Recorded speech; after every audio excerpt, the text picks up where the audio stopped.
Luisa Lee Chia.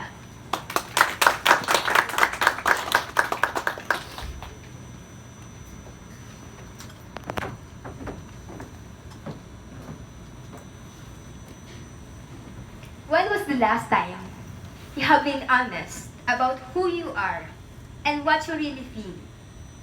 Cliche has it, the truth is complicated. As I grow older, I experience a topsy-turvy of colors. Life is not just black or white. There are a lot of gray areas. If there are 50 shades of gray to carnal activities, there is in fact 256 different shades of gray. And those 256 different shades of gray are what consumed my life a few years back. Patricia is a regular name, but it became my subtle threat to honesty. A word I never knew that much before. I was not a liar. I was a denier. I denied myself of the privilege of being honest about who I am and what I am.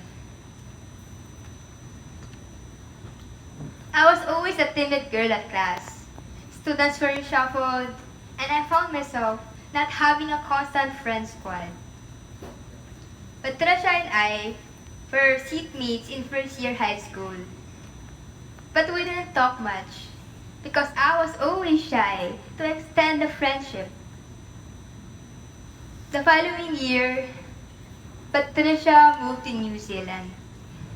And I found myself on the computer having a constant conversation with her. I felt her truthfulness, and so I gradually opened up to her. I told Patricia I was depressed.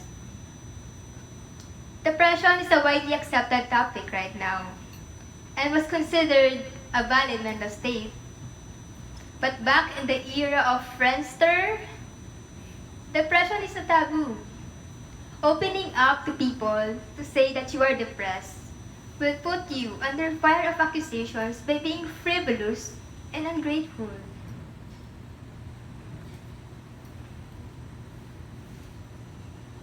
Patricia responded by telling me that depression is not a bad thing and that soon I will find someone who will be with me and that I will not be alone anymore. College was much more dreary than high school. Terror professors, deadly exams, zero love life.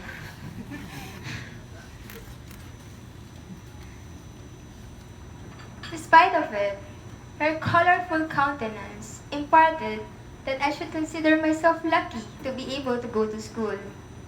Going to school is a privilege, despite of its few darker shades.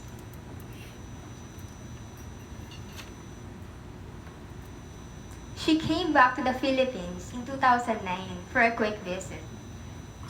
But I wasn't able to meet her that day. Up until now, I couldn't figure out why I wasn't able to meet her that day.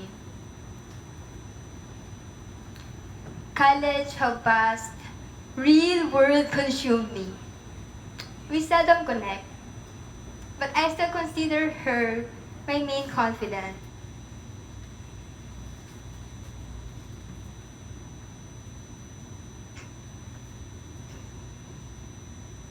But on August 5, 2012, I have learned a sad truth.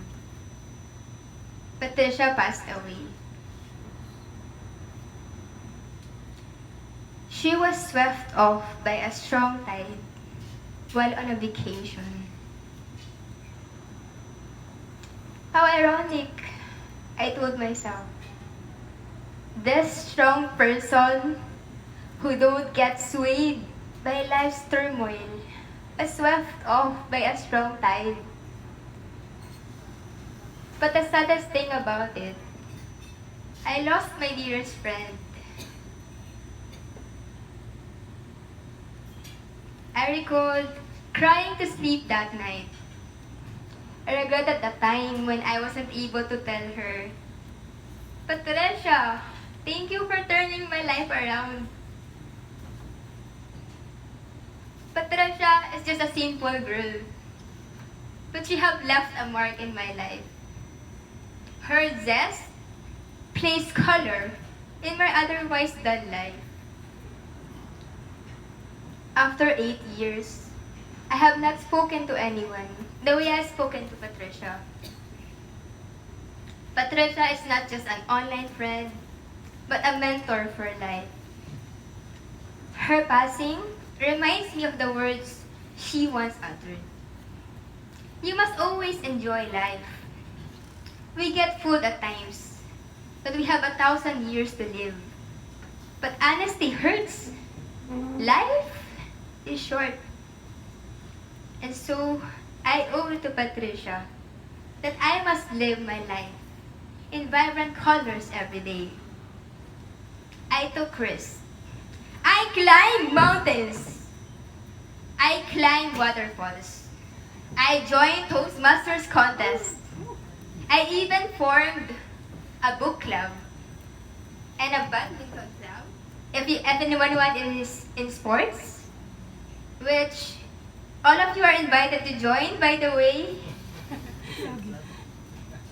Lagi.